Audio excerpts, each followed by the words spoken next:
कैसा दिखता है एलएसी दौलत बेग ओल्डी से गलवान तक, बताएंगे आज तक के रिपोर्टर। आगे चलकर हम आपको दिखाएंगे कि पहाड़ में जो नदी जैसे गलवान आपने देखा था, किन इलाकों से होकर कैसे गुजरती है। क्या वहां पर रहा होगा जब आमने सामने की लड़ाई हुई होगी। चीन को जहां मिल रहा मुंहतोड़ जवाब, ऊंचे पहाड़ों पर लहरा रहा तिरंगा। और जिस तरह की टेरेन यहाँ पे है काफी सिमिलर है, रगिड टेरेन है, चढ़ाई चढ़ने में बहुत मुश्किल होती है, ऑक्सीजन लेवल कम होता है। कैसी है गलवान घाटी, क्या है सामरिक महत्व, फिंगर्स पर क्यों छिड़ी, आज तक पर देखिए एलएसी की एक्सक्लूसिव। नमस्कार, मैं हूं श्वेता सिंह और आप देख रहे हैं आज तक। हम इस समय लेह से लगभग 40 किलोमीटर आगे हैं, क्योंकि आपको हम लाइन ऑफ एक्चुअल कंट्रोल के सफर पर ले चलेंगे अपने साथ सड़क के रास्ते। गौरव सावंत मेरे साथ रहेंगे और हर एक पड़ाव पर जहां हमारे संवाददाता तैनात हैं, रिपोर्टिंग कर रहे हैं, वहां से हम उनकी आंखों देखी भी आपको बताएंगे। देखिए, देश हित में यह होता है कि हम आपको उस जगह का नाम कम से कम न बताएं, हाँ, हम वहां की ऊंचाई, वहां का सारा डिस्क्रिप्शन, ये सारी चीजें आपको दिखाएंगे और ये भी बताएंगे कि उस ऊंचाई पर कितनी कठिनाई में हमारे जवान इस समय तैनात है, मुस्तैद है। यहाँ पर गौरव लगभग 18 डिग्री होगा तापमान। इस समय हम लोग 11:30 पौने 12,000 फीट की ऊंचाई पर हैं। जी। 18 डिग्री दिन के टाइम है, हाँ। रात के टाइम 5 से 7 डिग्री हो जाता है। लेकिन 18 डिग्री से हम शुरू कर रहे हैं अपना सफर और आगे बढ़ते हुए आपको एक एक इलाका, फिंगर कहते हैं, फिंगर दिखता कैसे है, सैटेलाइट मैप से नहीं, अपनी आंखों से हमारे साथ चलिए सफर पर और एक एक पड़ाव की एक एक हकीकत आपको दिखाते हैं। चलिए गौरव, चलिए। 850 किलोमीटर से ज्यादा लंबा दायरा है भारत और चीन की इस लाइन ऑफ एक्चुअल कंट्रोल पर लद्दाख के इलाके में। मैं नेविगेटर की भूमिका में, क्योंकि रास्ते यहाँ पर बहुत जरूरी होते हैं गौरव, इन इलाकों में ड्राइव करना भी बहुत आसान नहीं होता है। गौरव, जिस तरह से हम इतने दिनों में देख रहे हैं, कितनी बातें हो गई, चाइना वॉर एक्सरसाइजेस अपने कर रहा है, चाइना क्या सचमुच में वॉर चाह रहा है? आपका गट फीलिंग क्या कह रहा है?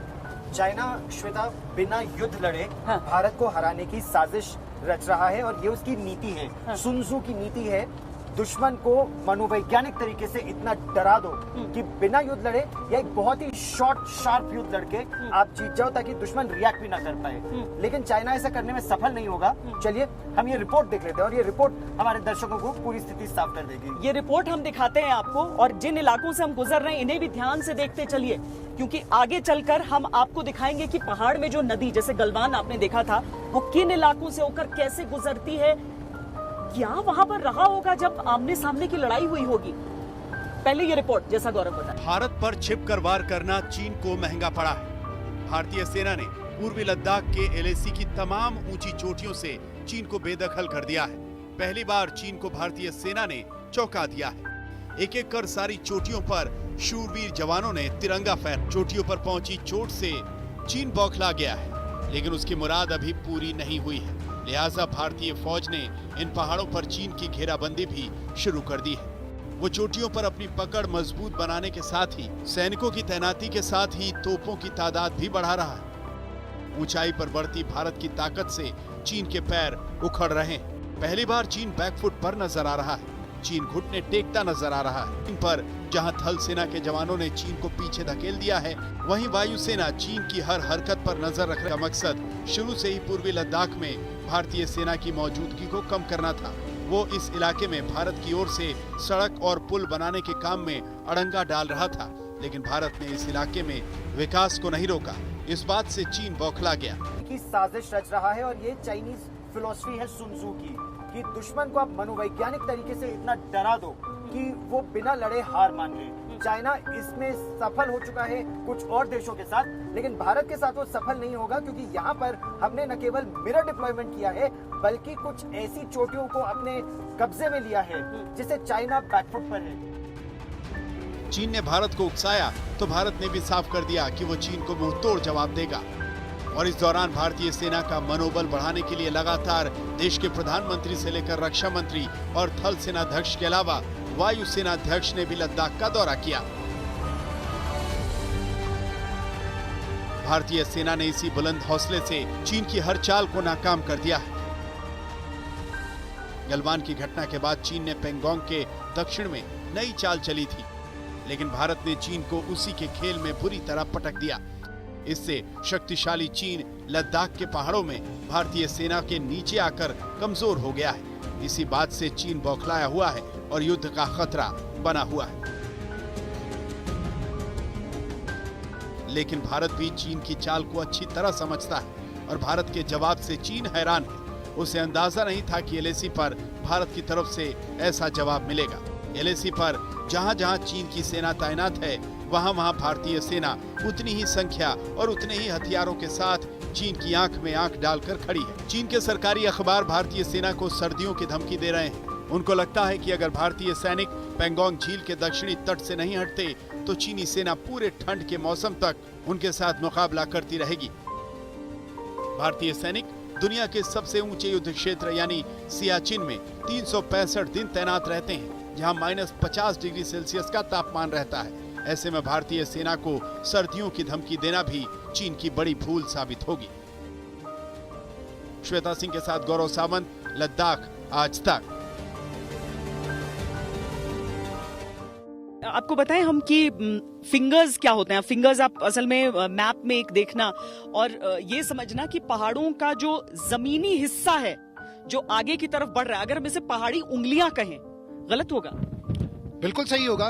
पहाड़ी उंगलियां मतलब कि जिस तरह वो एक तो शेप भी उनकी फिंगर की तरह है, उंगली की तरह है। ये तो मैच नहीं कर रहा है वैसे, लेकिन लगभग हम समझे कि बीच से जो ऐसे देखिए एक फीचर दिख रहा है जो एकदम प्रोट्रूड करके जा रहा है पानी में।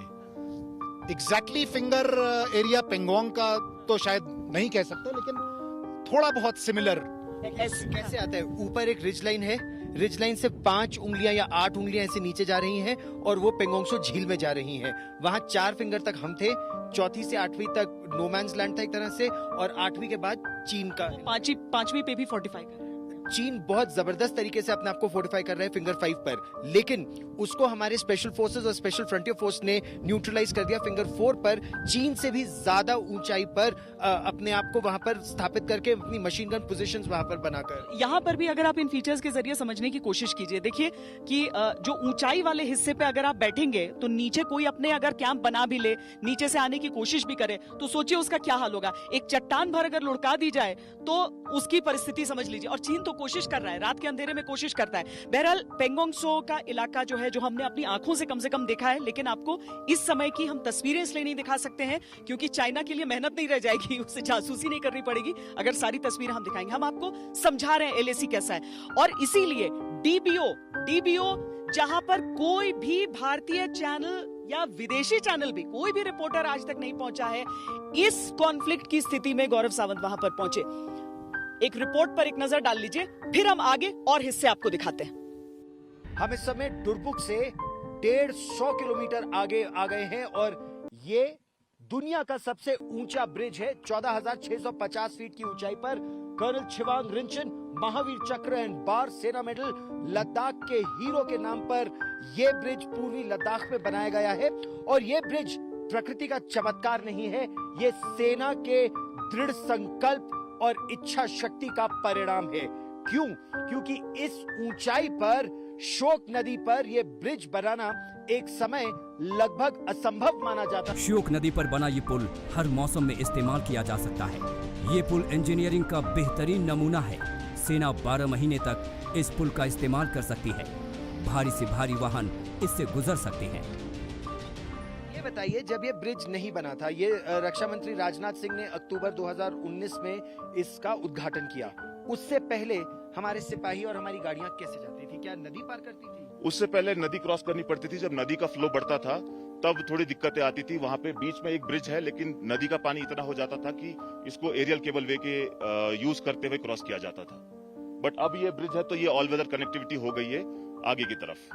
14,650 फीट की ऊंचाई पर ये लोहे का ब्रिज भारत के लौह संकल्प का प्रतीक है कि इंफ्रास्ट्रक्चर डेवलपमेंट बॉर्डर एरियाज में भारत के हित में है और राष्ट्र हित सर्वोपरि रखते हुए बॉर्डर इंफ्रास्ट्रक्चर का काम निरंतर चलता रहेगा।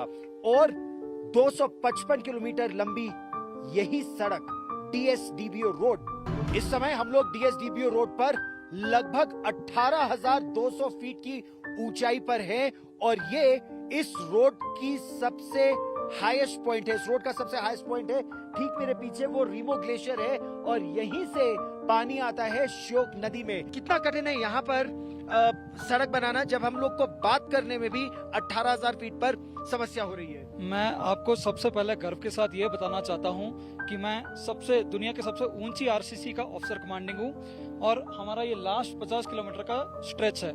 यहाँ सिर्फ हम 4 महीना काम कर सकते हैं, जून, जुलाई, अगस्त और सितंबर। उसमें भी सुबह 9 बजे से लेकर शाम को 3-4 बजे तक काम कर पाएंगे।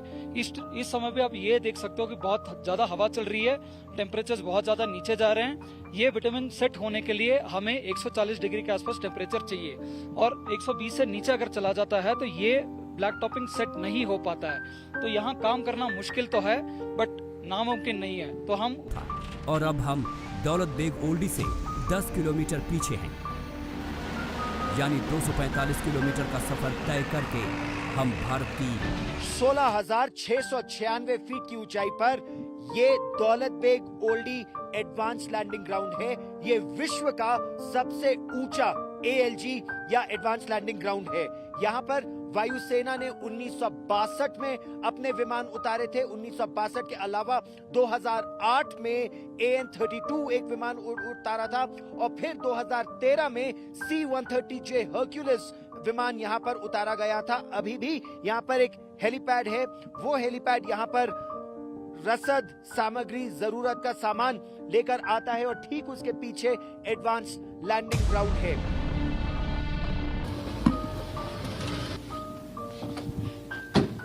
देखिए एकदम सही जगह पर अभिषेक भल्ला मिले और ठंड भी बहुत ज्यादा गौरव यहाँ पर बढ़ गई है। ठंड बढ़ गई है क्योंकि सूर्य नीचे हो रहा है। सूर्यास्त के बाद एकाएक विंडचिल फैक्टर बहुत बढ़ जाता है।